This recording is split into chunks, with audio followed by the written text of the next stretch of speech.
క్రీస్తునందు సోదరి సహోదరులారా, ప్రభువైన యేసుక్రీస్తు నామములో హృదయపూర్వక వందనాలంటే ముందుగా ఎంత మంచి సమయాన్ని ఇచ్చిన తండ్రైన దేవునికి ప్రభువైన క్రీస్తు ద్వారా చేస్తున్నానంటే అందరూ బాగున్నారంటే వాక్యం చదువుకొని ప్రార్థన చేసుకున్న తర్వాత పాఠంలోనికి వెళ్దామంటే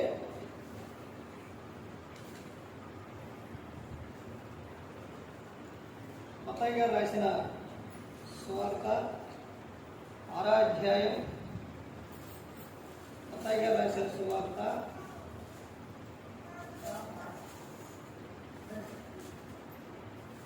6వ అధ్యాయం 33వ వచనం. కాబట్టి మీరు ఆయన రాజ్యంలో నీతిని మొదట వెతుకుడి, అప్పుడు అవన్నీ మీకు అనుగ్రహింపబడి. ప్రార్థన చేస్తాం. పరలోకములో మా తండ్రి, పరిశుద్ధ ప్రేమ గల తండ్రి, గొప్ప తండ్రి, యెహోవా తండ్రి, కానీ ప్రియకుమారుడు యేసుక్రీస్తు ప్రభువు ద్వారా కృతజ్ఞతాస్తుతులు చెల్లిస్తున్నాము ఆయన. ఆరాధన మంత్రంలో మీరే నడిపించండి ఆయన. వాక్యం బోధించుండగా వినువారు తండ్రి మంచి రోజున తిని వాక్యానుసారం నడిచే బాధ్యత ఇచ్చింది ఆయన. వాక్యం బోధించుండగా ఈ లోక సంబంధమైన జ్ఞానంతో కాకుండా ఈ జ్ఞానంతో మాట్లాడే భాగ్యం దయచేస్తారని మా ప్రభువైన యేసుక్రీస్తు నామములో వేడుకుంటున్నాం తండ్రి, ఆమేన్. యేసుక్రీస్తు నామములో హృదయపూర్వక వందనాలండి.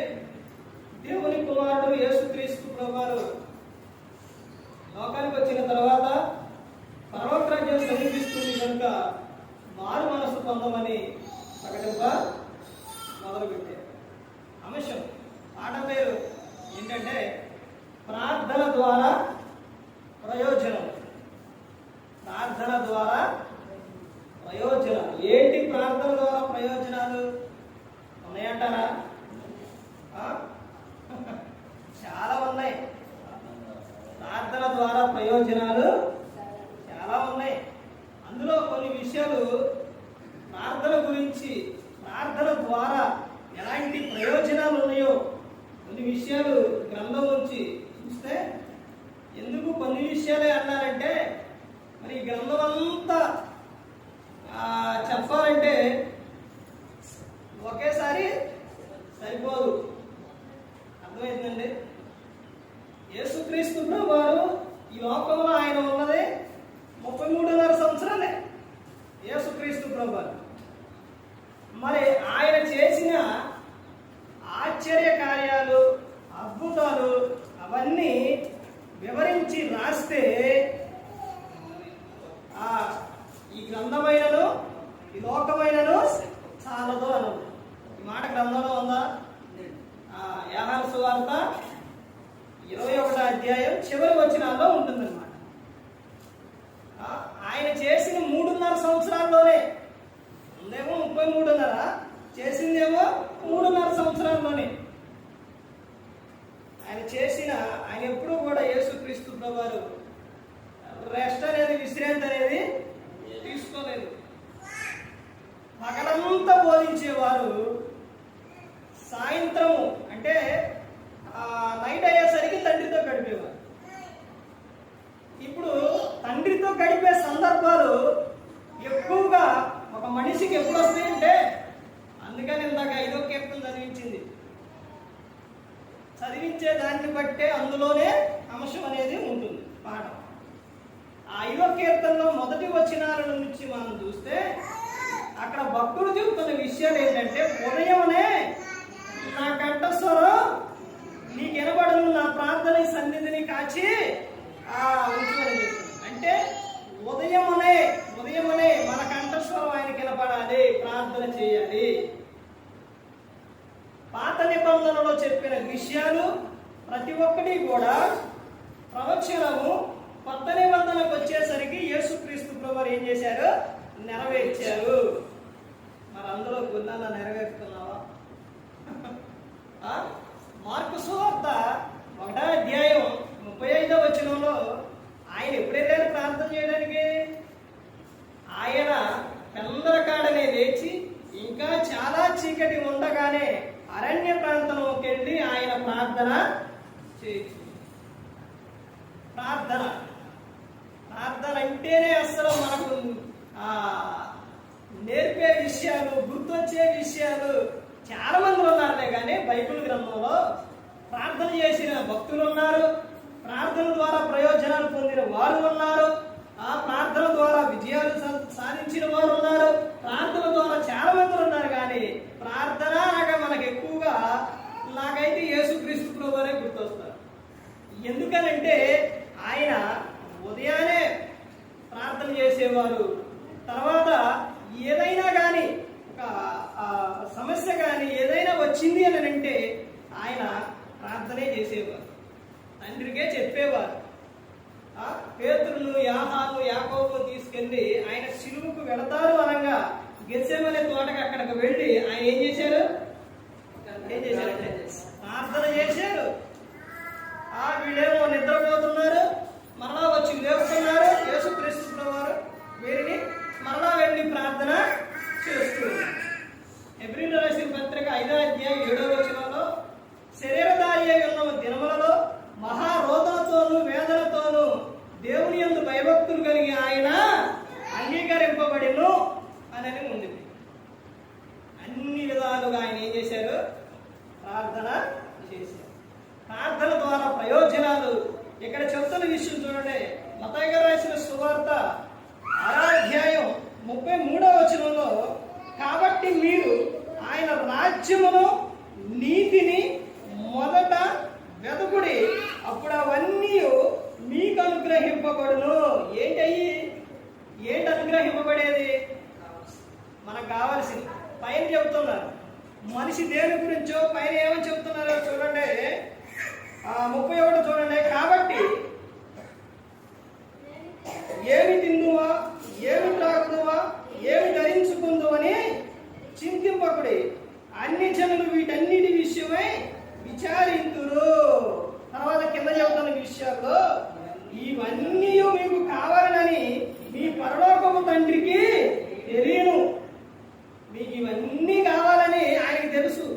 ఇవన్నీ కావాలని జగత్తుత్పత్తి అంటే జగత్తుకి ఈ పునాది వేయబడక మునిపే క్రీస్తులో ఏర్పరచుకుందో, తర్వాత ఆదాముని అవ్వని చేసే ముందు అంటే ఆదాం గారిని అంటే నరుణ్ణి చేసే ముందు మొత్తాన్ని ఏం చేసింది తండ్రి అయిన దేవుడు సమకూర్చిన తర్వాతే నరుణ్ణి చేసింది. అలాగే ఈ లోకంలోని మనిషికి ఏ సమయానికి ఏది కావాలో ఆ దేవుడు అవి ప్రతి ఒక్క సమయంలో ఇస్తూ ఉన్నారు. ఏ సమయానికి ఏది కావాలి, ఒక కాలాన్ని బట్టి చూస్తే ఈ కాలంలో నీకు ఏ పండు అయితే కావాలో, ఏ ఫలం అయితే కావాలో దేవుడు ఆ కాలంలో నీకవి ఇస్తూ ఉన్నారు. దేవుడు ప్రతి అవసరాన్ని ఆయన తీరుస్తూ ఉన్నారు. అయితే ఇవన్నీ కావాలని దేవునికి తెలుసు, దేవుడు ఇవన్నీ ఇస్తారో. అయితే ఆయన చెబుతున్న విషయం ఏంటంటే మొదట ఏమని చెప్తున్నారు? ఆయన నీతిని, రాజ్యమును మొదట వెతుకుడి, అప్పుడు ఇవన్నీ మీకు ఇస్తారు అని. తర్వాత ప్రార్థన ద్వారా ప్రయోజనాలు ఇది ఒకటైతే, తర్వాత ఇంకా ముందుకెళ్తే చూడండి. అపోస్తలుడైన పౌలు గారు రోమీయులకు రాసిన పత్రిక 10వ అధ్యాయం, అపోస్తలుడైన పౌలు గారు రోమీయులకు రాసిన పత్రిక 10వ అధ్యాయం 13వ వచనం చూడండి. ఎందుకనగా ప్రభు నామమును బట్టి ప్రార్థన చేయు వాడెవడో వాడు రక్షింపబడును. ఏమని చెప్తున్నారు అంటే ప్రార్థన ద్వారా ప్రయోజనాలు ఏంటి? ఇక్కడ ఏమని చెప్తున్నారు? ప్రార్థన ద్వారా ఏమొస్తుందంట? రక్షణ వస్తుంది. ప్రార్థన ద్వారా ఏమొస్తుందంటే రక్షణ. అక్కడ అదే చెప్తున్నారు. ఎందుకనగా ప్రభు నామమును బట్టి ప్రార్థన చేయు వాడెవడో వాడు రక్షింపబడతారు. అంటే ఒక వ్యక్తి రక్షింపబడాలి, ఒక వ్యక్తి దేవుల్లో ఉండాలి, రక్షణ పొందాలి అని అంటే అది దేని ద్వారా సాధ్యం అని అంటే ప్రార్థన ద్వారానే సాధ్యం. ప్రార్థన ద్వారా చాలా అద్భుతాలు జరుగుతాయి. ప్రార్థన ద్వారా చాలా ప్రయోజనాలు అనేది ఉన్నాయి. ఇంకా ఇంకా ముందుకెళ్తూ చూడండి, ఇంకా ఏమేమి ప్రయోజనాలు ఉన్నాయో. ఫిలిప్పీలకు అపోస్తలుడైన పౌలు గారు ఫిలిప్పీలకు రాసిన పత్రిక 4వ అధ్యాయం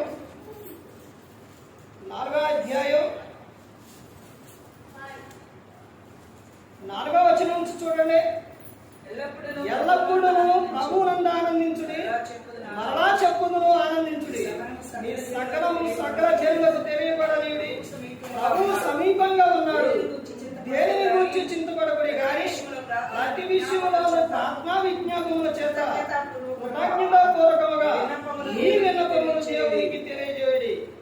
అప్పుడు సమస్త జ్ఞానములకు మించిన దేవుని సమాధానం యేసుక్రీస్తు వలన మీ హృదయములకును మీ తలంపులకును కావలియుండును. ఇక్కడ ప్రార్థన ద్వారా ఏంటి ప్రయోజనాలంటే, ప్రార్థన ద్వారా శాంతి సమాధానాలు లభిస్తాయి. శాంతి సమాధానాలు లభిస్తాయి. ఈ రోజున మనిషికి లేనిది ఏమిటి అంటే శాంతి సమాధానం. మనిషికి ప్రశాంతత అనేది లేదు. మనిషి హృదయంలో ఎంత బాధపడిపోతున్నారు అంటే వారు విధానాన్ని చూస్తే ఎంత భయంకరమైన స్థితిలో వెళ్ళిపోతారనంటే, నీ హృదయంలో బాధ వచ్చినప్పుడు దాన్ని అలాగే ఉంచుకుంటే అది ఏమైపోతుందో తెలుసా? మరణానికి దారి తీస్తుంది నీ బాధ. ఆ బాధను ఏం చేయాలి అని అంటే ప్రభు యొద్దకు వచ్చి ఆయనకు చెప్పుకోవాలి. ఆ బాధ అలాగే ఉంచుకుంటే నువ్వు ఎన్ని చేసినా పోదు. ఆ బాధ పోవాలి అని నీకు శాంతి లేదని, నీ బాధ పోవాలని నువ్వు మందు తాగినా పోదు, లోకంలోకి వెళ్ళినా పోదు, ఎక్కడికి వెళ్ళినా పోదు. మరి ఎక్కడికి వస్తే పోతుంది అని అంటే దేవుని సన్నిధానానికి వస్తే పోతుంది, ప్రభువుకి చెప్పుకుంటే పోతుంది. ఇక్కడ అదే చెబుతున్నారు, ఎల్లప్పుడూ ఆనందంగా ఉండు. మరలా చెప్పుదును ఆనందంగా ఉండు. నీ సకల జనులకు తెలియజేయుడి. ప్రభు ఎలా ఉన్నట? సమీపంగా ఉన్నాడు. ఆయన ఎలా ఉన్నాడు అంటే దగ్గరగా. దేని గురించి కూడా చింతపడవద్దు. ప్రతి ఒక్క విషయంలో ప్రార్థనా విజ్ఞాపముల చేత కృతజ్ఞతాపూర్వకంగా మీ విన్నపములు దేవునికి తెలియజేయాలి. దేవునికి తెలియజేయకుండా నువ్వు ప్రార్థనకు రాకుండా ఆయనకు చెప్పకుండా నీలో నీవే ఉంటే జరిగే విధానం ఏంటి అంటే ఎలాంటి ప్రమాదానికి వెళ్ళిపోతారంటే మనిషి ఆ బాధతోని నువ్వు హత్య చేసుకునే విధంగా వెళ్ళిపోతావు. పోనీ అంతవరకు ఎల్లాంలే అనుకునే సమయానికి ఏం జరుగుతుంది అంటే నువ్వు అదే డిప్రెషన్లో అదే విధంగా ఆలోచిస్తూ ఉంటే ఏం జరుగుతుంది అంటే మా నాన్నగారి గురించి పోయిన వారం చెప్పాను కంటే ఆయన ప్రతి ఒక్కటి కూడా దేవునికి ప్రతి ఒక్కటి కూడా ముందే చెప్పుకున్నట్టయితే ఆయనే ఆలోచన ఇచ్చి ఆయనే నడిపించేవారు, ఆయనే ఇది చేసేవారు. కానీ అలా చెప్పుకోకపోవడం వలన జరిగిన విషయం ఏంటంటే ఆలోచించి బీపీ పెరిగి తలలో నరాలు ఏమైపోయినాయి, చిట్లిపోయింది. తలలో నరాలు ఎలా ఉంటాయో తెలుసండి, చాలా సున్నితంగా ఉంటాయి. ఎంట్రుకంతా అంత ఉంటాయి. మరి దానికి ఎక్కువ ప్రెషర్ ఎక్కువగా వెళ్ళిపోతే ఎలా అంటే స్పీడ్గా, ఇప్పుడు మీకు అర్థం అవడానికి చెబుతున్నాను. ఎలాగంటే ఇప్పుడు మోటార్లు ఉన్నాయండి, మోటార్లు ఉన్నాయి కదా, ఆ ట్యూబ్ 3 అంగుళాలు వచ్చే ఆ మోటార్కి 2 అంగుళాలు ట్యూబ్ పెట్టారనుకోండి, ఈ వచ్చే ఫోర్స్కి స్పీడ్కి అది ఏమైపోతుంది, అగిలిపోతుంది. అలాగే బీపీ పెరిగిన సమయంలో, టెన్షన్ పడే ఆ సమయంలో రక్తం ఏం చేస్తుందంటే స్పీడ్గా బాగా ఏం చేస్తుంది, బాగా స్పీడ్కి వెళ్ళిపోయి అందులో నుంచి ఆ స్పీడ్కి ఆ నరం అనేది తప్పుకోలేక ఏమైపోతుంది, అది పగిలిపోవడంతోనే ఏమైపోతుందంటే మాడిపోతుంది. మాట పోయడంతోనే ఇవన్నీ ఒకదానికి ఒకటే. మనిషికి అంటే ఐక్యత లేదు, కానీ బాధపడమాకండి. మనిషి కంటే ఐక్యత ఇవన్నీ కానీ లేవు, కానీ నా మనిషి దేహాన్ని మాత్రం దేవుడు ఎలా చేసిందంటే, ఇప్పుడు చెయ్యి వచ్చింది కదా అని దేహంలో కాలు నాకెందుకు అనుకోదు, తలలో వచ్చింది కదా అని చెయ్యి నాకెందుకులే అనుకోదు. అర్థమైందండి? తలకొస్తే ఒకసారి ఆలోచించండి, తలలో ప్రాబ్లం వస్తే ఏం జరిగింది? నోరు పోయింది. తర్వాత దేని కనెక్షన్ ఉంది? తర్వాత చెయ్యి, తర్వాత కాలు. తల ఎక్కడ ఉంది, కాలు ఎక్కడ ఉంది? చూసారండి? అన్ని ఒకదానికొకటే అలా అమర్చి దేవుడు ఉంచాడు. ఎలా జరిగిపోతుంది? నువ్వు దేవునితో చెప్పుకోకుండా నీలో నీవే బాధపడితే, నీలో నీవే టెన్షన్ పడితే ప్రమాదానికి గురైపోతావు. అర్థమవుతుందండి? అందుకని శాంతి సమాధానాలు కావాలి అని అంటే ఇక్కడ చెబుతున్న విషయం ఏంటంటే, నీ సమస్య ఏదైనా కానీ ప్రతి ఒక్కటి కూడా ఎవరికి చెప్పుకోవాలి? దేవునికి చెప్పుకోవాలి. ఐసీలో ఉన్నప్పుడు అక్కడికి వెళ్ళటం ప్రార్థన చేయాలి. పక్కన ఇలా చూస్తాం, వెళ్ళటం ప్రార్థన చేయాలి. మనకి కావాల్సింది ఏంటి? దేవునికి చెప్పుకోవడం. ఆయనే స్వస్థపరిచేది, ఆయనే రక్షించేది. ప్రార్థన ద్వారానే ఏదైనా కానీ సాధ్యం. ప్రార్థన ద్వారానే ప్రయోజనాలు అనేది. తర్వాత ఇంకా ముందుకెళ్తూ చూడండి, యాకోబు గారు రాసిన పత్రిక 5వ అధ్యాయం, యాకోబు గారు రాసిన పత్రిక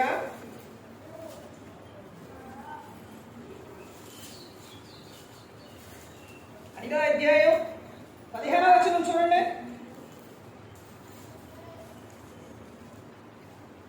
5వ అధ్యాయం 15వ వచనం, విశ్వాస సహితమైన ప్రార్థన ఆరోగ్యం స్వస్థపరచును, ప్రభువు అతని లేపును, అతడు పాపములు చేసిన వాడైతే పాప క్షమాపణ నొందును. విశ్వాస సహితమైన ప్రార్థన ఏం చేస్తుంది?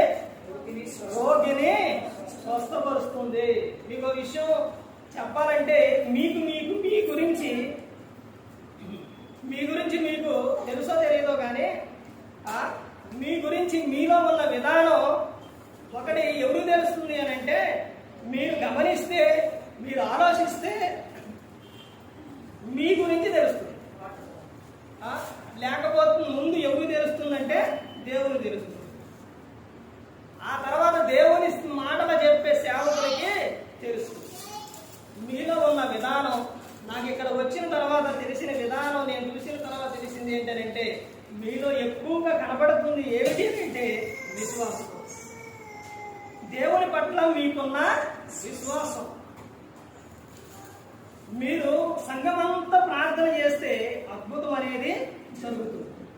మీరు చేసిన ప్రార్థన ద్వారానే ఈ రోజున నాన్నగారు మాట్లాడగలుగుతున్నారు. స్వస్థత అనేది ఆయనకు వచ్చింది. అంటే ఇక్కడ ఏమని చెప్తున్నారో చూసారా?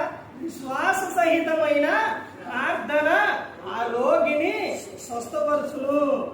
మీలో విశ్వాసం ఉంది, కానీ మీరు చేస్తున్న మీ గురించి మీరు చేసుకుంటారో, సమస్య వచ్చినప్పుడు చేస్తున్నారో లేదన్నది మీకు తెలుస్తుంది. కానీ మీరు ప్రార్థన చేస్తే ప్రభువు వింటారు. ప్రార్థన చేయండి. మీకు ఏ సమస్య అయినా, ఏ బాధ అయినా, ఎటువంటిదైనా కానీ మీరు ప్రార్థన చేస్తే దేవుడు మీ ప్రార్థన ఆలకిస్తాడు. నాకు మీరు ప్రార్థన చేస్తే నాకు కనపడింది ఏంటంటే, మీరు సంఘమంతా ప్రార్థన చేస్తే అందులో అద్భుతం అనేది జరుగుతుంది. అందుకని ప్రతి ఒక్కరూ గమనించుకోవాలి, ప్రతి ఒక్కరూ కూడా తెలుసుకోవాల్సిన విషయం ఏంటంటే, విశ్వాస సహితమైన ప్రార్థన ఆ రోగిని ఏం చేస్తుంది? స్వస్థపరుస్తుంది. తర్వాత ఇంకా ఏమని చెప్తారంటే, ప్రభు అతని లేపును. ప్రభు ఏం చేస్తారు? అతన్ని లేపు. అతడు పాపములు చేసిన వాడైతే పాప క్షమాపణ పొందును. నా ప్రార్థన వినరండి, నేను చేయనండి అనేది మాత్రం అనమాకండి. అర్థమైందండి? ఎందుకంటే దేవుడు నీ ప్రార్థన. తర్వాత ఇంకా ముందుకెళ్తే చూడండి, ఇంకా ఏమో చెప్తున్నారు. అక్కడే యాకోబు గారు రాసిన పత్రిక 5వ అధ్యాయం 13వ వచనంలో చూడండి. 13, మీలో ఎవరికైనా శ్రమ సంభవించిన అతడు ప్రార్థన చేయవేళను ఎవరికైనా సంతోషము కలిగిన అతడు కీర్తనలను పాడవలను. మీలో ఎవరికైనా అతడు సంఘ పెద్దలను పిలిపింపవలను. ప్రభునామమున అతనికి నూనె రాసి అతని కొరకు ప్రార్థన చేయవలెను. ఇక్కడ ప్రార్థన ద్వారా ప్రయోజనాలు ఏంటంటే మీలో ఎవరికైనాను శోధన అంటే శ్రమ శ్రమ వచ్చినప్పుడు ఏం చేయాలి? ప్రార్థన చేయాలి. కుంగిపోకూడదు. అర్థమవుతుందండి? లోకంలోకి వెళ్ళిపోకూడదు. లోకంలోకి వెళ్ళిపోతే ఏం జరుగుతుందో తెలుసా? లోకంలోకి వెళ్ళిపోతే ఏం జరుగుతుందో తెలుసండి? శ్రమలో ఇంకా ఎక్కువైపోతాయి. ఎలా ఎక్కువైపోతాయి? ఎలా వస్తాయి శ్రమలో? ఇంకా ఎలా ఎక్కువైపోతాయి తెలుసండి? మనకు బైబిల్ గ్రంథంలో ఇద్దరు వ్యక్తులను చూస్తే ఎటువంటి శ్రమ అయినా ఏదైనా కానీ ప్రభువుతో చెప్పుకొని దేవునికి దగ్గరైన పాత నిబంధన గ్రంథం దగ్గరైన వ్యక్తి దావీదు గారు. తర్వాత లోకం దేవుళ్ళలో ఉన్నప్పుడు అద్భుతాలు చేసి ఆశ్చర్య కార్యాలు చేసి ఎలాంటి బలమైన కార్యాలు చేసిన వ్యక్తి ఎవరంటే సంసోను. ఇప్పుడు దేవుల్లో ఉన్నప్పుడు ఆయన ఏం చేసిండు? సింహాన్ని చీల్చేసిండు. తర్వాత గాడిద దవడ ఎముకతో 1000 మందిని చంపేసిండు. ఎప్పుడు? దేవునితో ఉన్నప్పుడు, దేవునితో సహవాసం కలిగి ఉన్నప్పుడు. అదే సహవాసం పోయిన తర్వాత ఏం జరిగింది? బలహీనుడైపోయి కట్టేసి ఎద్దుల్ని కట్టేసి తిప్పుతారే కానక అంటారా? అలా కట్టేసి తిప్పారు. అంటే దాన్ని కట్టేసి రుబ్బిచ్చారు అనమాట, తిప్పిచ్చారు. దేవుల్లో ఉన్నప్పుడు ఏం చేసిండు? 1000 మందిని చంపాడు. దేవునికి దూరం అయినప్పుడు జరిగిన విధానం ఏంటి? బానిస అయిపోయింది. ఎవరికి? ప్రజల్లో ఇదైపోయింది. ఆయన లోకంలోకి వెళ్ళిపోతే ఆ విధంగా జరుగుతుంది. అర్థమవుతుందండి? మీకు శ్రమలు వచ్చినా, బాధలు వచ్చినా, శోధనలు వచ్చినా ఏదైనా కానీ ఏం చేయాలి? ప్రభువుకి శిక్షణ. ఆయనే ఇందాక చదవబడిన ఫిలిప్పీలకు 4వ అధ్యాయంలో 19వ వచనంలో ఏమని చెప్తారో తెలుసండి? కాగా దేవుడు తన ఐశ్వర్యం చొప్పున క్రీస్తు యేసునందు మహిమలో మీ ప్రతి అవసరం తీరుస్తుంది. మీ ప్రతి అవసరం కూడా ఆయనే. సాతానికి నచ్చంది ఏంటో తెలుసండి? సాతానికి భూమి మీద మనిషి చేసి అన్ని నచ్చుతాయి, ఒకటి నచ్చదు. ఏంటండి? ప్రార్థన. నువ్వు వాక్యం చదివినా నేను పడేస్తావు, వాక్యాలు చెప్పినా పడేస్తావు, ప్రార్థనకి వెళ్ళినా పడేస్తావు. ఎట్టయినా వాడు విద్యార్థులు కానీ ప్రార్థన చేసే వాళ్ళు మాత్రం. అందుకనే వాడికి నచ్చంది ఏంటి అని అంటే ప్రార్థన. మోకాళ్ళు వేసి ప్రార్థన చేసేమవుతుంది. సరే, నేను మోకాళ్ళు వేసి వీలు లేకపోయినా నిలబడైనా నువ్వు పడుకొని తప్ప ఏ విధంగా అయినా ప్రార్థన చేస్తే ప్రభు ప్రార్థన ద్వారా ప్రయోజనాలు చాలా.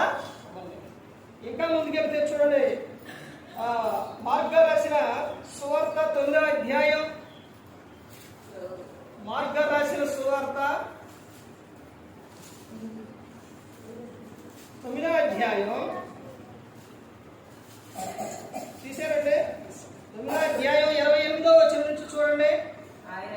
ఆయన ఇంటిలోనికి వెళ్ళిన తర్వాత ఆయన శిష్యులు మేమెందుకు ఆ దెయ్యములు వెళ్ళగొట్టలేకపోతే ఏకాంతమున ఆయన అడిగిరి. అందుకు ఆయన ప్రార్థన వల్లనే కానీ దేని వల్ల ఈ విధమైనది అసాధ్యమని వారితో చెప్పాను. ఒక కుమారుణ్ణి, ఒక యవనస్తుని, ఒక బిడ్డని శిష్యుని ఎక్కడ తీసుకొచ్చారు. ముందు ఈ అధ్యాయం మొదటి నుంచి చదివితే మీకు అర్థమవుతుంది. తీసుకొచ్చిన తర్వాత వాడి వల్ల కాదు ఆ దెయ్యాన్ని వెళ్ళగొట్టం. మళ్ళీ ఇందులోని మీకు చాలా మందికి రకరకాల ప్రశ్నలు, ఆలోచనలు వస్తాయి. మరి దెయ్యం అనగానే చనిపోయిన వాడు దెయ్యమయ్యారు, నన్ను రమ్మంటున్నారు, నాకు పట్టారు, నన్ను లేకపోతే నాలో ఉంది, ఆడు చెప్పారు, వీళ్ళు చెప్పారు, ఇవన్నీ అంటుంటారు. చనిపోయిన వారు దెయ్యాలు కాదు కారు. అర్థమైందండి? చనిపోయిన వారు వాళ్ళు ఎక్కడికి వెళ్ళిపోతారో తెలుసండి. ప్రసంగి 12:7 మన్నైనది మనలో మట్టికి చేరును, ఆత్మ దాని దయచేసిన దేవుని యొద్దకు వెళ్ళిపోవు. ప్రసంగి గ్రంథం అదే అధ్యాయంలో 9వ అధ్యాయంలో ఏమని చెప్తారో తెలుసండి. సూర్యుని కింద నా ఆత్మకు ఏ అధికారం కూడా లేదు ఇక. అంటే నీళ్ళ ఎందు కానీ వెలుతురుతో కానీ పగబట్టడం కానీ పగ తీర్చుకోవడం కానీ ఎలాంటి ఏమీ లేవు. మరలా ఎప్పుడు వస్తాయి ఆత్మలో? ప్రకటన గ్రంథం 1వ అధ్యాయం చదివితే పాతాళపు తాళపు చెవులు ఎవరి వశంలో ఉన్నాయి? యేసుక్రీస్తు ప్రభువు వశంలో ఉన్నాయి. ఆయన మరలా దాన్ని లాక్ తీసినప్పుడే భూమి మీదకి వస్తాయి. మరి ఈ లోపల ఈ దెయ్యాలు ఏంటి అని అంటే అపవాదే దెయ్యం. అపవాది మన ప్రవర్తనను బట్టి, మన ఆలోచన బట్టి, మన క్రియలను బట్టి వాడు టార్గెట్ చేస్తాడు. ఇప్పుడు ఈ పిల్లవాడికి దెయ్యం పట్టింది. తర్వాత ఆ శిష్యుల వల్ల ఎల్లగొట్టడం. యేసుక్రీస్తు ప్రభువు ఆయన వస్తూ ఉన్నప్పుడు తండ్రి అడుగుతారు, అయ్యా ఆ పిల్లవాడికి దెయ్యం పట్టింది. అప్పుడు యేసుక్రీస్తు ప్రభువు అడుగుతున్న విషయం ఏంటి? పట్టినప్పుడు ఏం జరుగుతుంది? ఏం చేస్తారంటే తరచుగా అగ్నిలో దూకటం, మోచెల్లిపోవటం, తర్వాత ఇలాంటి ఇవన్నీ కూడా జరుగుతున్నాయి అని చెప్పి. అయితే ఈ ఎప్పటి నుంచి పడుతున్నాయి అని అంటే బాల్యం నుండే పడుతుంది. అయ్యా బాల్యం నుంచే ఇలా జరుగుతుంది. బాల్యం నుంచే పిల్లల విషయంలో బాల్యం నుంచే ఏం చేయాలి? ప్రార్థన చేయాలి. వాళ్ళకు ప్రార్థన నేర్పాలి. బాల్యం నుంచే. ప్రసంగి 12వ అధ్యాయం 1వ నుంచి ఏమని చెప్తారు? నీ బాల్య దినముల యందు సృష్టికర్త స్మరణ జరగాలి అని చెప్తారు. లూకాసు సువార్త 1వ అధ్యాయంలో అక్కడ నుంచి చదువుకుంటూ వస్తే ఇంకో విషయం ఏంటంటే మరియమ్మ గారు ఎలిజబెత్ గారి దగ్గరికి వచ్చినప్పుడు ఆమె మరియమ్మ గారి వందన వచ్చిన వినగానే కడుపులో ఉన్న శిశువు గంతులు వేసింది. అంటే తల్లి గర్భంలో శిశువు ఉన్నప్పుడే అన్ని కూడా ప్రతి ఒక్కడే గమనిస్తూ ఉంటారనమాట. తల్లి గర్భంగా ఉన్నప్పుడే ఏం చేయాలి? జాగ్రత్తలు తీసుకోవాలి. నువ్వేదైతే కలిగి ఉంటావో, ఎలా అయితే ప్రవర్తిస్తావో, ఏదైతే వింటావో, ఏదైతే చూస్తావో, బయటకు వచ్చిన తర్వాత వాడు పాపైనా బాబైనా నువ్వు ఎలాగైతే ప్రవర్తిస్తావో అలాగే దొరుకుతుంది. ఇప్పుడు ఆ వైపు ఆమె ఎక్కువగా ఎలా గడిపేదంటే ప్రార్థనలోనే. ప్రార్థన, వాక్యం చెప్పడం, ప్రార్థన ఇలా ఉండబట్టి ఇప్పుడు ఆమె మా పాప ఇప్పుడు ఆమె ఏం చేసింది? ప్రార్థన అనగానే, ప్రార్థన చేయంగానే వందనాలంటే వందనాలని పాట పాడంగానే తప్పట కొట్టింది. ఒకవేళ ఏదైనా చూసినా కానీ లేకపోతే ప్రార్థన చేయమన్నా కానీ ఎవరన్నా అడిగితే, ఇప్పుడు 18 ఏళ్ళు ప్రార్థన చేయమన్నప్పుడు ఆమె ఏమనిందో తెలుసండి. ఒకసారి స్కూల్కి వెళ్ళేటప్పుడు ప్రార్థన చేశాను. ఇలా చూసి ఆ తర్వాత సాయంత్రం వచ్చిన తర్వాత తినేటప్పుడు కూడా ఏం చేయాలి? ప్రార్థన చేసుకోవాలి. అలా తినేయి ఉన్నప్పుడు ఆ ప్రార్థన ఎలా చేస్తుంది అంటే ఆమె అలా అంటుంది. ఎవరో ప్రార్థన చేయమంటే ఆమె అంటే ఇవన్నీ కూడా ఎలా వస్తుంది? ఇవన్నీ ఎలా తెలుస్తుంది అని అంటే, ఒకటి తల్లి గర్భంలో ఉన్నప్పుడు ఆమె విన్నది, తర్వాత భూమి మీద వచ్చిన తర్వాత మనం చేసే ప్రవర్తన చూస్తుంది కాబట్టి నేను చేసేది. అందుకనే ఇక్కడ ఏమని చెప్తున్నారంటే, ఎప్పటి నుంచి దెయ్యాలు పడుతున్నాయంట? బాల్యం నుంచే దెయ్యాలు పడుతున్నాయి. కాబట్టి చాలా జాగ్రత్త కలిగి ఉండాలి. వాడి కోసం తల్లి రేగి మొదటి జామున లేచి ఏం చేయాలి? ప్రార్థన చేయాలి. నీళ్లు కుమ్మరించినట్టు నువ్వు కుమ్మరించాలి. ఎందుకనంటే నీ పిల్లలు మోక్షింది పోకుండా ప్రార్థన చేయాలి. ఆ తర్వాత ఇక్కడ నువ్వు నమ్ముచున్నావా అని అన్నప్పుడు, నమ్ముచున్నాను ప్రభు, అపనమ్మిక లేకుండా సహాయం చేయవ చేసినప్పుడు యేసుక్రీస్తు ప్రభువారు ఆ దెయ్యాన్ని ఎలగొట్టడం, తర్వాత వెళ్ళిపోయిన తర్వాత ఆ శిష్యుడికి అర్థం కాల ఎలా పోయింది ఇది. మనం ఎన్నో ప్రయత్నాలు చేసినాగా, ఎన్నెన్నో చేసి ఉంటారు వాళ్ళ భాష, ఎన్ని చేశారు, ఇన్ని చేసినా బాగాలేదు, ఎలా పోయింది ఇది అని వాళ్ళందరూ ఒక చాటకు వచ్చినప్పుడు అక్కడ యేసుక్రీస్తు ప్రభువారిని అడుగుతారు, ప్రభా ఇది ఎలా సాధ్యం, ఎలా సాధ్యం, ఎలా వదిలిపోయింది అని అంటే ప్రార్థన వలనే సాధ్యం, ఉపవాస ప్రార్థన వలనే సాధ్యం అని చెప్తారు. ఎవరైనా కానీ మారట్లేదన్నా కానీ, ఏ విషయమైనా కానీ, లేకపోతే తిరుగుతున్నా కానీ, ప్రతి ఒక్క విషయంలో నువ్వేం చేయాలి, ప్రార్థనే చేయాలి. మనకున్న ఆయుధం ఏంటి, ప్రార్థనే. దేవునితో మాట్లాడుకోవాలి. 33:3 నాకు మొరపెట్టము నేను నీకు ఉత్తరం ఇచ్చాను, నీకు తెలియని సంగతులు గొడవైన సంగతులు నేను నీకు తెలియజేస్తాను అని చెప్తాను. తర్వాత ఇంకా ముందుకెళ్తూ చూడండి, ఇంకా ఏమని చెప్తున్నారు. యాకోబు గారు రాసిన పత్రిక 1వ అధ్యాయం, ముగిస్తానమ్మా. యాకోబు గారు రాసిన పత్రిక 1వ అధ్యాయం 5వ వచనం, మీలో ఎవరికైనాను జ్ఞానము పొదువు ఎడలా అతను దేవుని అడగవలెను, అప్పుడు అది అతనికి అనుగ్రహింపవచ్చు. ఆయన ఎవరిని గద్దింపగా అందరికీ ధారాళముగా దయచేయువాడు. జ్ఞానం. ప్రార్థన ద్వారా ప్రయోజనాలు ఏంటి? దేవుణ్ణి అడిగినప్పుడు దేవుని ఏమిస్తారో జ్ఞానం ఇస్తారు. ఆ పిల్లలు బయటికి వెళ్ళేటప్పుడు, స్కూల్కి వెళ్ళేటప్పుడు, ఎగ్జామ్కి వెళ్ళేటప్పుడు వాళ్ళకి తల్లిదండ్రులుగా వాళ్ళకి ఈ వాక్యం తీసి ఏం చేయాలి, చదివించి చెప్పాలి. వాడికి ఏమని, అయ్యా పాపైనా బాబైనా ఎవరైనా కానీ నీకు జ్ఞానం పొదుపు అన్న ఎడలని ఏమైనా కానీ దేవుడిని అడగాలయ్యా. దేవుడు అప్పుడు ఏం చేస్తారో జ్ఞానాన్ని ఇస్తామని అని చెప్తారు. ఆయన ఎవరిని గద్దింపక అందరికీ ధారాళముగా దయచేయువాడు. నేను అడిగితే ఇస్తారా, మాకు ఇస్తారా అనే సందేహం మాత్రం రానివ్వండి. అందరికీ ఆయన ఏమిస్తారో జ్ఞానాన్ని.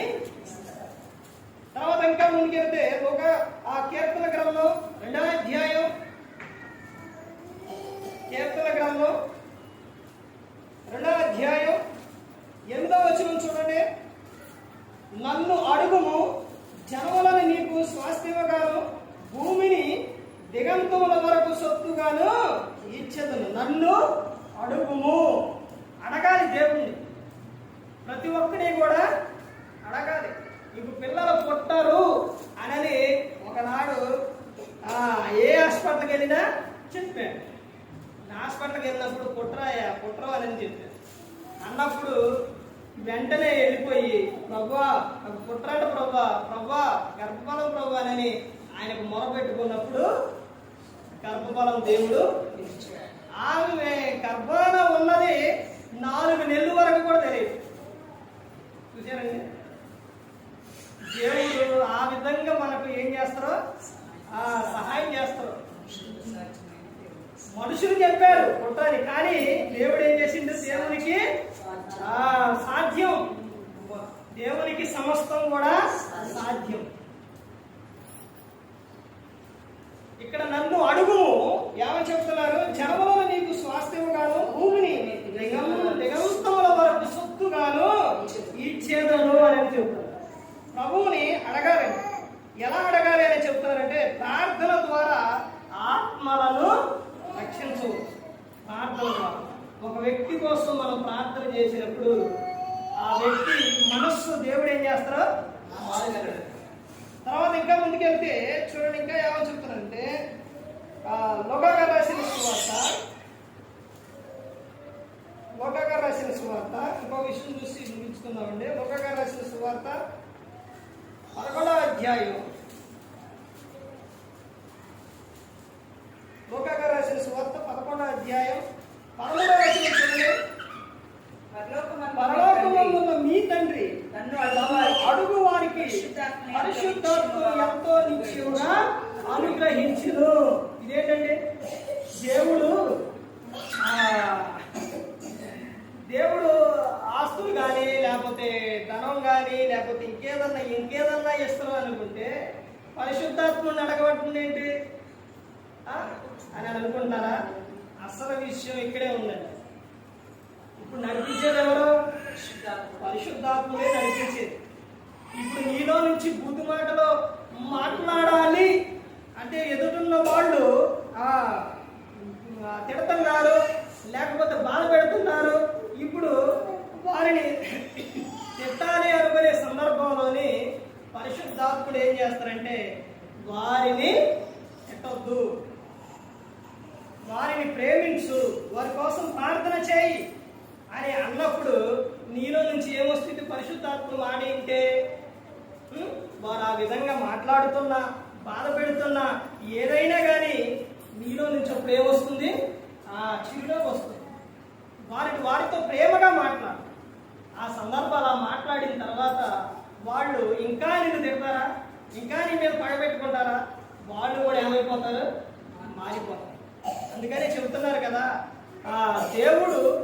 దేవుణ్ణి మీరు ఏమని చెప్తున్నారు? అడిగిన పరలోకమందున్న మీ తండ్రి అడుగు వారికి పరిశుద్ధాత్మను ఎంతో నిశ్చయముగా అనుగ్రహించు అని చెప్తారు. పరిశుద్ధాత్మలు వస్తే మన ఏం చేస్తారో తెలుసండి? పరిశుద్ధపరుస్తారు. పరిశుద్ధాత్మ మనకు ఆలోచన ఇస్తారు, నడిపేస్తారు. ఏం చేయాలి, ఎలా చేయాలి, ఎక్కడికి వెళ్ళాలి, ఎక్కడ ఉండాలి, ఏం చేయాలి, ప్రతి ఒక్కడి కూడా పరిశుద్ధాత్మను ఏం చేస్తారు? మనను నడిపిస్తూ మనని పరిశుద్ధపరుస్తూ. తర్వాత ఇంకా ముందుకెళ్తే ఇంకా ఏమని చెబుతున్నారంటే మార్గ రాసిన సువార్త 11వ అధ్యాయం, మార్గ రాసిన సువార్త 11వ అధ్యాయం 25వ వచనం చూడండి.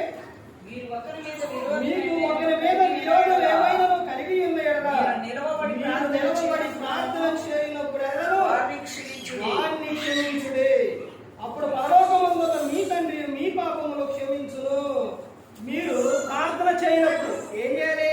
మీకెవరికైనా విరోధం ఉంటే ఎవరి మీద అయినా ఏం చేయాలి? ఆ వ్యక్తిని ఏం చేయాలి? క్షమించాలి. ఆ వ్యక్తిని క్షమించకపోతే దేవుడు మిమ్మల్ని ఎలా క్షమిస్తాడు? నువ్వు ఒక వ్యక్తిని క్షమించినప్పుడే దేవుడు నిన్నేం చేస్తాడో కానీ ప్రతి ఒక్కరు గమనించుకోవాలి. ప్రార్థన ద్వారా ప్రయోజనాలు, ఎన్ని ప్రయోజనాలు చూసావంటే ఎన్ని చూసావండి? రాసుకున్నారా? ఎన్ని ప్రయోజనాలు? 10 ప్రయోజనాలు. రేపు పొద్దున మీరు రాసుకొని ఉంటే మీకు ఉపయోగపడతాయి. అర్థమవుతుందండి? మీరు చదువుకోవడానికి కానీ ఎవరికైనా చెప్పడానికి కానీ ఏదైనా ప్రతి ఒక్కటి కూడా మీకు ఉపయోగపడుతుంది. ప్రార్థన ద్వారా ప్రయోజనాలు. 1, ప్రార్థన ద్వారా ప్రయోజనాలు. ప్రార్థన ద్వారా రక్షణ వస్తుంది. ప్రార్థన ద్వారా శాంతి సమాధానాలు వస్తాయి. ప్రార్థన ద్వారా దేవుని నీతిని, రాజ్యాన్ని పొందవచ్చు అని చెప్పి. ప్రార్థన ద్వారా స్వస్థత పొందవచ్చును. ప్రార్థన ద్వారా శోధన చేయించవచ్చును. ప్రార్థన ద్వారా దెయ్యాన్ని వెళ్ళగొట్టవచ్చును. ప్రార్థన ద్వారా జ్ఞానము, తెలివి పొందవచ్చు. ప్రార్థన ద్వారా ఆత్మలను రక్షించవచ్చు. ప్రార్థన ద్వారా పరిశుద్ధాత్మను పొందవచ్చును. ప్రార్థన ద్వారా పాప క్షమాపణ పొందవచ్చు. ప్రార్థన ద్వారా కూడా ఏం పొందవచ్చు? పాప క్షమాపణ పొందవచ్చు. ఎలా పొందవచ్చు? నువ్వు ప్రార్థన చేయనప్పుడు, ఒక వ్యక్తిని క్షమించినప్పుడు దేవుడు ఏం చేస్తాడంట? నీ పాపములో క్షమిస్తారు అని. ప్రార్థన ద్వారా ఇన్ని ప్రయోజనాలు. ఇంకా కావాలంటే ఈ గ్రంథం చదివితే 66 పుస్తకాలు చదివితే ఇంకా ప్రతి ఆదివారం సమయానికి ఇప్పుడున్న సమయానికి తేడా ఏంటో తెలుసండి? ఇప్పుడున్న ఈ కాలానికి, ముందున్న కాలాలకి, ఇప్పుడున్న కాలానికి తేడా ఏంటో తెలుసండి? ఏం చెప్పండి? వర్షాకాలం, శీతాకాలం, వేసవికాలం. వీటిల్లోని ఇప్పుడున్న ఏ కాలం ఇది? ఎండాకాలం, వేసవి కాలం. ఈ వేసవి కాలంలో నేను సమయం చూసుకొని సమయానికే బయలుదేరే వస్తూ ఉంటే ఈ మునుపాడ ఇటు వచ్చినప్పుడు అసలు ఇక జనం మామూలు లేదు. పనులు, బండ్లు, జనం మామూలు లేదు. నేను ఆ టైం చూడకుండా ఏడు చూసి ఎల్లారిపోతుంది, ఈ జనం ఏమో వచ్చారు, సమయం ఎంత అయిందా చూసుకోండి. ఇంకా స్పీడ్గా ఏడు చూడటం అలా వచ్చేసరికి 5:49. ఇంకా చాలా సమయం ఉంది. బయట చూస్తే తెల్లారిపోయింది, జనం చూస్తే ఇంకా కొంతమంది పట్టుకొని ఈ చేసేవాళ్ళు ఉన్నారుగా, వాళ్ళు ఎంత ఉన్నారు, 8 విధాలుగా జనం. అందుకని ఇప్పుడు సమయం అనేది ఇప్పుడు సమ్మర్ ఎలా ఉంటుందండి, కొంచెం సేపటికి ఎండ విపరీతంగా. అందుకని మందిరానికి సమయం అంటే 6 గంటలకనే కాకుండా ఇంకా ముందు వచ్చినా పర్వాలేదు, సమయానికి ముందు రండి, సమయానికి కొంచెం ముందే ముగించుకొని వెళ్ళిపోదాం. అందుకని ప్రతి ఒక్కరు గమనించుకోవాలి, ప్రార్థన ద్వారానే ఏదైనా కానీ సాధ్యం, ప్రయోజనాలు అనేది చాలా. కానీ ప్రతి ఒక్కరు గమనించుకోవాలి, ఏ ఒక్కరు కూడా నశించి నరకానికి వెళ్ళిపోకూడదని యేసుక్రీస్తు ప్రభువు ఈ లోకానికి వచ్చి మనందరి కోసం శిలువలో తన ప్రాణాన్ని పెట్టి ఉంచాడు. ఆయన ఎందుకు వచ్చాడు ఈ లోకానికి? ఎందుకు వచ్చాడంటే తండ్రి చిత్తాన్ని నెరవేర్చడానికి, మనందరినీ రక్షించడానికి, పరలోకం చేర్చడానికే వచ్చి ఉన్నాడు. లోకం శాశ్వతం కాదు. నీకు బాధలు వచ్చినా, శ్రమలు వచ్చినా, ఏదొచ్చినా ఈ లోకంలో కృంగిపోయి లోకంలో కలిసిపోతే, లోకం విడిస్తే నరకానికి వెళ్ళిపోతుంది. కొంతకాలం వరకే బాధలైనా, శ్రమలైనా, ఏదైనా కానీ. అందుకని ప్రతి ఒక్కరు గమనించుకోవాలి, ప్రతి ఒక్కరు కూడా తెలుసుకోవాలి, శాశ్వతమైన లోకం ఉంది. అదే ఏంటది? పరలోకం. అక్కడ నిత్యం ఆనందం, సంతోషం అనేది ఉంటుంది. నువ్వు ఇక్కడ కొంచెం బాధపడుతున్నావేమో, ప్రార్థనకైనా ఏ విషయం ప్రార్థన చేయాలన్నా ఎక్కడ చేస్తావు రోజు అనుకుంటా, ఎక్కడ వెళ్తాం మందిరానికి అనుకుంటా. ఈ లోకంలో కొంతకాలం వరకే చేస్తాం. అంటే కొంతకాలం అంటే మన దేవుడిచ్చిన ఆయుష్కాలం ఉన్నంత వరకు చేస్తాం. తర్వాత దేవుడిచ్చిన ఆయుష్కాలం పూర్తి చేసుకొని వెళ్ళిపోయిన తర్వాత అక్కడ ప్రార్థనలు ఉండవు. అర్థమైందంటే బాధలు ఏముండవు. అక్కడ నిత్యము ఆనంద గాన ప్రతిగానాలు. నిత్యం ఒకటే ఏంటో తెలుసండి, ప్రభువును స్తుతించడం, పరిశుద్ధుడు పరిశుద్ధుడు అని గాన ప్రతిగానాలు చేయడం. అది ఎప్పటి వరకు? యుగ యుగాలు, తరతరాలు. ఈ లోకం ఎంతకాలం అంటే బైబిల్ ఏం చెప్తుంది? 70 లేక 80 సంవత్సరాలు అని చెప్తున్నాం. అధిక బలం ఉన్న ఎడమ 80 సంవత్సరాలు అని చెప్తుంది. అయినా కానీ అది ఆయాసం రకమైనది. లోకంలో ప్రశాంతంగా ఉండాలన్నా, లోకం విడిచినప్పుడు ప్రశాంతంగా ఉండాలన్నా అది ఎవరి ద్వారా ఎవరు యుద్ధాలంటే క్రీస్తు ద్వారానే. అందుకని ప్రతి ఒక్కరు గమనించుకోవాలి. ప్రతి ఒక్కరు కూడా దేవుని యందు భయభక్తులు కలిగి పరిశుద్ధాత్మ మాట ఇంటి హృదయశుద్ధిని కాపాడుకుంటూ క్రీస్తు పరలోకానికి చేరుకుంటారు. మరి ఈ విధంగా నిలబెట్టి మాట్లాడించిన తండ్రి దేవునికి కృతజ్ఞతలు చెల్లిస్తూ, ఎంతవరకు శ్రద్ధగా ఉన్న మీకు ప్రభు పేరున హృదయపూర్వకంగా చెల్లిస్తూ మాట్లాడుతున్న అందరికీ వందనాలు.